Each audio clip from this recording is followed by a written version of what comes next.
Good morning. કઈ રીતે જોઈ રહ્યા છે આજે બ્રોકરેજ હાઉસીસના ક્યાં છે રિએક્શન્સ?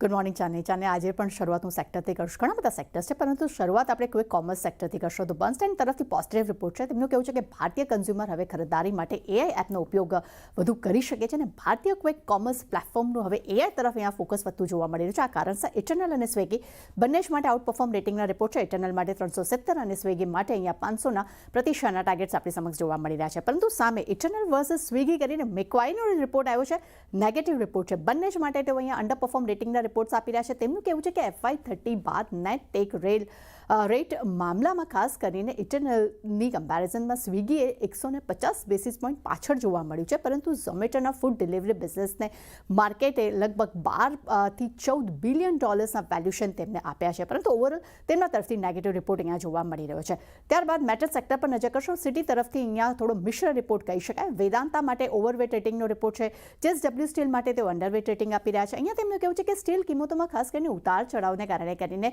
શેર્સમાં તેજીની જોવાની જે મર્યાદા જે શક્યતા જે છે થોડીક મર્યાદિત જોવા મળી રહી છે. હા, પરંતુ વેદાંતાને લઈને તેમનું કહેવું છે કે ડીમર્જરને કારણે કરીને અહીંયા એક સારી એવી તેજીના અનુમાન તેઓ રાખી રહ્યા છે. ત્યારબાદ લોઇડ મેટલ્સમાં નોમુરાના રિપોર્ટ પર નજર કરશો. ખરીદદારી સાથે અહીંયા કવરેજ શરૂ કર્યા છે. લક્ષ્યાંક તેમને ₹1600 પ્રતિ શેર કર્યા છે. અહીંયા તેમનું કહેવું છે કે 2057 સુધીમાં કોસ્ટ બેઝને મજબૂત કરવા પર કંપની જે રીતે ફોકસ કરી રહી છે. ખાસ કરીને MTOના અર્નિંગ્સને કારણે કરીને અહીંયા સ્થિરતા જોવા મળી શકે છે અને આવનારા સમયમાં પણ એક સારો સપોર્ટ જોવાની તેઓ અપેક્ષા રાખી રહ્યા છે. ત્યારબાદ ઓટો સેક્ટર પર નજર કરશો. જેફરીસ તરફથી થોડો મિશ્ર રિપોર્ટ છે. અહીંયા તેમનું કહેવું છે કે ભારત ફોર્થ, મધરસન, સોના, BLWમાં તેઓ સારી એવી ખરીદારીની તક અહીંયા તેઓ જોઈ રહ્યા છે અને વૈશ્વિક સ્તરે કમ્પોનન્ટ કંપનીઓ ખાસ એમને અહીંયા પસંદ આવી રહી છે. પરંતુ સામે તેમને OEMમાં અશોક લેલેન્ડ, મહિન્દ્રા અને ટુ વ્હીલર્સ માટે સ્ટ્રેટ EPS અહીંયા તેમને અપગ્રેડ કર્યા છે. આ કારણસર આ બે કાઉન્ટર્સ ખાસ અહીંયા તેમને પસંદ આવી રહ્યા છે. પરંતુ મારુતિ સુઝુકી અને હુન્ડાઈ માટે તેમને સ્ટ્રેટ EPSમાં ઘટાડો કર્યો છે. ત્યારબાદ નજર કરશું TCS પર. CLSA તરફથી આઉટ પરફોર્મ રેટિંગનો રિપોર્ટ છે. 3593ના તેમને લક્ષ્ય આપ્યા છે. અહીંયા તેમનું કહેવું છે કે FY25માં CC ટર્નની સર્વિસ નાવમાં લગભગ 20.5% ગ્રોથની તેઓ ગ્રોથ જે છે જોવા મળ્યો છે. વાર્ષિક ધોરણ ઓવરઓલ TCS માટે થોડુંક આઉટ પરફોર્મ રેટિંગનો રિપોર્ટ આપી રહ્યા છે.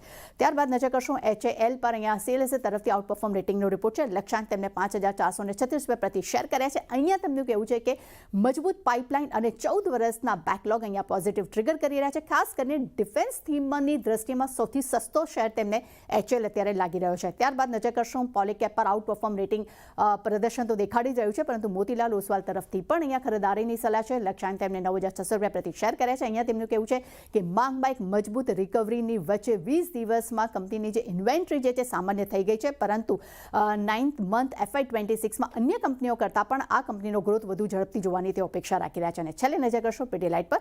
નુવામા તરફથી ખરીદારીની સલાહ છે. લક્ષ્યાંક તેમને ₹1915 પ્રતિ શેર કર્યા છે. અહીંયા તેમનું કહેવું છે કે 10% વોલ્યુમ ગ્રોથનો લક્ષ્ય તેઓ રાખી રહ્યા છે અને દરેક સેગમેન્ટમાં કંપનીનો જે GDP ગ્રોથ જે છે 3 થી 4% વધુ વધવાની તેઓ અપેક્ષા રાખી રહ્યા છે. એટલે છે ને ડેફિનેટલી ઘણા બધા બ્રોકરેજ રિપોર્ટ છે, પરંતુ પીડીલાઇટ જેવા કાઉન્ટર આજે ખાસ આપણા રડારમાં જોવા મળી શકે છે.